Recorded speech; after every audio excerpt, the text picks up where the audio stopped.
dance, slurp, burp, break, dance, swerp, burp, shake, dance, slurp, burp, break, dance, burp, swerp, shake, dance, slurp, burp, break, dance, swerp, earthquake.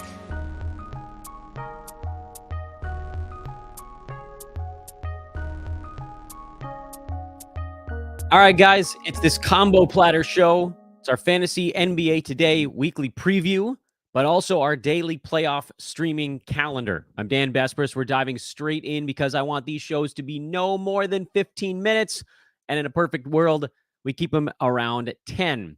First of all, find me over on Twitter at Dan Besbris, DanBesbris. Check out our baseball draft guide available now in the MLB Fantasy Pass. And for you NBA subscribers, you can upgrade to the All Sport for just $1 additional per month.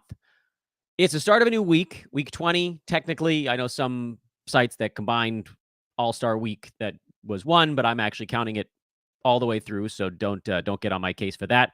It is the beginning of the playoffs for a number of leagues. You're fighting for playoffs in a lot of leagues. This is a head-to-head only episode. Whatever we're talking about right now has absolutely positively nothing to do with Roto or Games Cap. This is all about maximizing games played and winning your head-to-head weekly matchups. What you see on your screen right now, and I'll go ahead and make it a little bit bigger for you guys, is the streaming chart, which is available through the NBA Fantasy Pass. You can see the whole thing. I'm color coding it as I go here. That part is up to you. That's just, I think, for ease of reading here on YouTube or Twitter or however you're taking in the podcast. But what I want to start with is a quick scroll through on the streaming calendar and let you guys know what's going on this week. Obviously, the big one is Brooklyn. They've got 5 games in 7 days. You very rarely have a 5-game week. There's only a couple the entire NBA season. So whatever you can do on that Brooklyn front, this is the day to do it. If you have any players on your team that only have 3 games that are, say, basically any worse than like top 90, you probably should replace them with someone on Brooklyn that has 5. Possibilities on that team that might not be fully rostered. Guys like Dorian Finney-Smith would be the best one of the group. Dennis Smith Jr. would kind of be the next tier down, and then you work your way all the way down to someone like a Day'Ron Sharpe, who's also, again, 5 games. You might get yourself 30 to 40 rebounds out of Sharpe, 5 blocks, couple of steals, good field goal percent. It's a stretch, but if you're hunting field goal percent and you're hunting rebounds, 5 games of rebounds out of Sharpe would be better than probably not going top 90 to drop for that guy, but someone on your team that's in that 100 to 125 range, go get a 165 range guy, 185 range guy playing 5 games, and you get a whole lot of good stuff. Nets are also the only team on a back-to-back today, tomorrow. So if you're looking for a much shorter stream, it's the same thing. Same players. Where things get a little bit more interesting is where you get into the 4 and 6 or the 3 and 4. The 4 and 6 starting today, meaning teams that play 4 games in 6 nights, that'll get you through Saturday on a long stream, would still be Brooklyn, but you're also adding Chicago and the Portland Trail Blazers. Chicago, the only streamer really is Andre Drummond because they're a pretty narrow rotation these days. It's kind of the starting 5, and then Drummond, so he'd be the guy there. The Blazers, there's a lot of health stuff hanging in the balance right now. We're waiting on, I think, 3 Blazers are questionable going into tonight's ball games. DeAndre Ayton is definitely questionable. Toumani Camara got added late due to illness. He's questionable. Perhaps that's it. Maybe everybody else is actually just out already. So guys like Shaedon Sharpe are out. Malcolm Brogdon's out. Scoot Henderson's out. I believe Jeremy Grant is doubtful. He's not out, but he almost definitely will be on a tanking team. So, if Toumani Camara plays, he ends up being a really good stream for 6 days. Jabari Walker is a pretty good stream for 6 days. The Blazers are messy. Now, if Ayton sits out, you could go Reith, but you're also playing with fire because Ayton is questionable, meaning he could be back at any moment during this pretty good scheduling stretch for Portland, and then Reith turns back into basically nothing. Matisse Thybulle, by the way, is also questionable for tonight. I don't know how I missed that one. He would also be a really interesting stream for defensive stats. So there's a whole bunch of names on the Portland side that could be interesting, but we may not know about them until a little bit later on tonight. So unfortunately, it's not like I can come back on air and do one more minute on that. The good news is that they're in Minnesota, So the Blazers are one of the earlier games on the card today, just a half an hour after that Memphis-Brooklyn start. So we should get information on them by probably around 4 o'clock Pacific time. And then you can make a call on a Blazer if you definitely wanted to. 3 and 4 is actually a little bit different because if we take a look at the Blazers schedule, they actually go Monday, Wednesday on every others, and then Friday, Saturday is their back-to-back, so they're backloaded on that 4 games in 6 days. So if you're just looking for a 4-day day stream, Portland is not part of that mix, but Sacramento is. So it kind of flips around, and you remove one, but you add another. Kings don't have that many. If De'Aaron Fox sits out, maybe you get a little bit. Would I dare go Davion Mitchell? Probably not, because Fox is a shoot-around, meaning even if he doesn't play tonight, he'll be back by that Lakers game. Ain't no way he's missing that Lakers game coming up on Wednesday. Kevin Huerter is probably your only fringe-level guy you could stream. And frankly, I don't know why you'd go that route if you weren't going to hold through Thursday. And that makes me, frankly, a tiny bit nervous with guys potentially coming back and then screwing things up for you. So all that to say, and now I can close out this window. You guys have now kind of seen this a little bit. I want to change what's being viewed on the screen to, I guess it's one of the Chrome tabs I have open here. What do we got? There we go. That's this. Okay, here. Let's get this Chrome tab up. This is the one I wanted. Pretty sure that's the one I wanted. Yeah, but it's too small. Don't worry. I got you. Everybody. Okay, so here we go. You guys briefly saw my notifications here. So we already talked about some of these players. Now you guys can get a look at them while we're talking about the other stuff going on the card, either tonight or this week. The other thing I wanted to talk about, because there's the names with Portland kind of screwed up in the graphic on the screen, but that's the names if you're going today. The things you should consider if you're streaming today are, do I have any fringe level players that are only going 3 games this week? Because if so, I got to get on to Brooklyn. But if none of the Brooklyn guys are available and you have some 3-game dudes playing this week, then you have to look to see when does it start for them. Like, let's say you have a fringe level player on Detroit. You just happen to be, I think they had a pretty good schedule last week, right? Or yeah, they had 4 games last week. Let's say you had been streaming Simone Fontecchio or something like that. It's a 3-game week. Yes. If you can't get to Brooklyn, like we talked about, there's a Chicago, but let's say you couldn't get Andre Drummond. There just aren't that many options today outside of the Portland Trail Blazers. So that to me is the key. Like, if you've got a 3-gamer and you can't get Brooklyn, Portland's got to be the other one. And then you definitely are not making another move on that club until Sunday. But even then, I would argue you don't have to. Here's the beauty of the long stream. The way the schedule is built right now actually affords a very interesting opportunity to stream extra roster spots. Allow me to explain myself. There are, and everybody's talking about Brooklyn right now, multiple teams coming up that play 5 games in 7 days. It just so happens that they don't run Monday to Sunday, so nobody's talking about it. Yes, Brooklyn is your key today. But if you didn't want to make a move today to Brooklyn, the Cavaliers start a 5-game and 7-day stretch tomorrow. Yeah, there's another one just knocking right on your doorstep.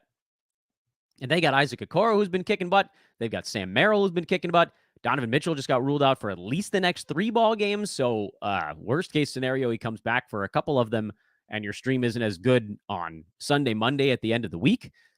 But guess what? The Cavs aren't the only one. The Blazers, who we just talked about, they start this week by going 4 games in 6 days. But if you get to that Friday Houston game for Portland, that's actually the start of a 5-game in 7-day stretch for the Blazers. So if you're picking up a Portland player, the smart money says hold on for 11 days. They go 7 times in 11 days starting today. And it just gets a higher and higher percentage the deeper you wait into the week. But because Portland has one of the better schedules to start this week, actually playing today on a kind of a low traffic day, you could pick up a Blazer like a Jabari Walker or a Tamani Kamara, whoever it might be, and hold on to them through Thursday of next week. It's glorious. Honestly, you could even go deeper than that if you wanted to, because Portland is one of the best playoff schedules on earth. They go 4-4-4, and their final week, they don't play on Sunday. So you could actually make a move at that point. Blazers have that right after the 5 and 7, then they go 2 games over 5 days, so they get to catch their breath a little bit. But they come almost up on another back-to-back again. So there are actually a lot of ways to maximize games this week, and it doesn't all have to be Brooklyn. The other nice thing is, and I want to bring up a different graphic to look at here, so let me stop sharing that one, and we'll get another one here. Let me see if I can figure out where I put it. Yeah, I know. What you're sitting there thinking, Dan, you should probably get a producer. Yeah, I probably should. But it ain't happening, so bear with me. All right, here's a little schedule strategy. And this is part of this we already talked about today. If you can get some nets, do it. If they've all been scooped up, the Blazers likely have some options to hold through Saturday or, again, for 11 days or Andre Drummond. If you use 2 moves today, save the rest for Thursday or later. One thing to keep in mind as you're in the playoffs, too, before we get into the follow-up tweet on this one, is you want to make sure you have a move saved through Thursday, at least one, if somebody gets hurt on your team. Because if someone gets hurt and they're not IL eligible, suddenly you're now staring down the barrel of 2, maybe even worst case, 3 zeros.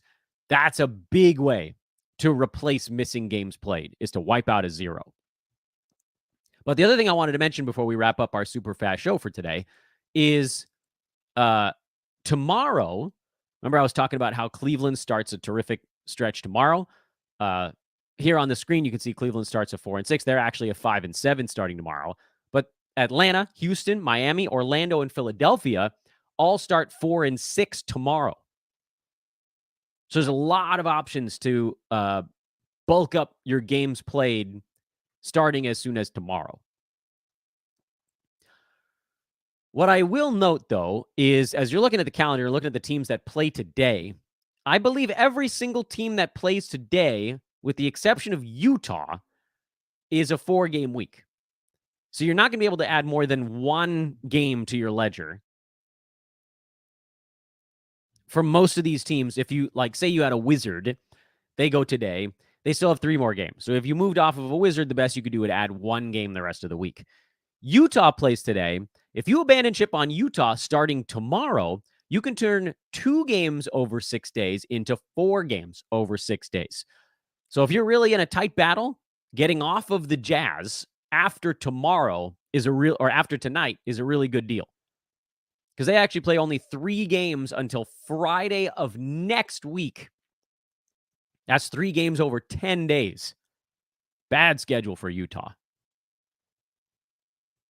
But again, with all those options I just mentioned, what did I just say? Atlanta, Cleveland, it would be the best one. Cleveland, because you can hold for 7 days instead of 6.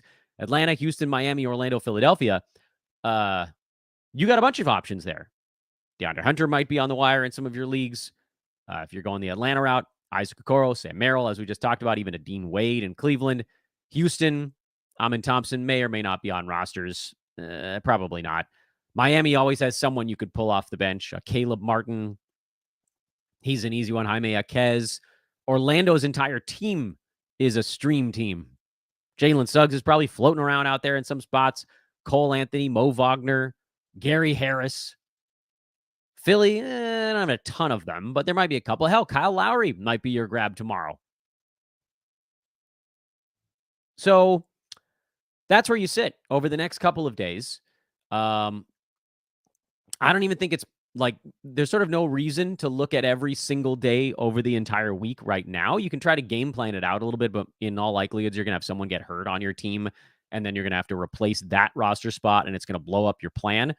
What I will say is today, the things that you absolutely positively must do is if you have a fringe 3-gamer, try to switch him to Brooklyn. And if you can't get to Brooklyn, try to switch them to Portland because that buys you, Brooklyn buys you 7 days. Portland buys you at least 6, possibly as many as 11. Other than that, you could hang on.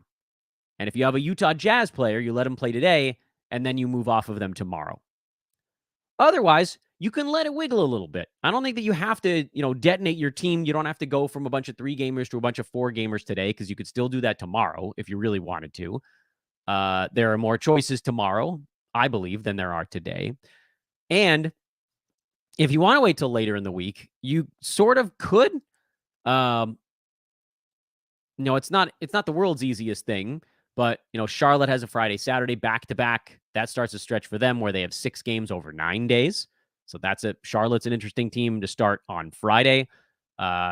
Chicago, who we already talked about, is a good one this week. That they continue through Thursday of next week to have a pretty good schedule. Talked about Cleveland tomorrow. That's a pretty easy one.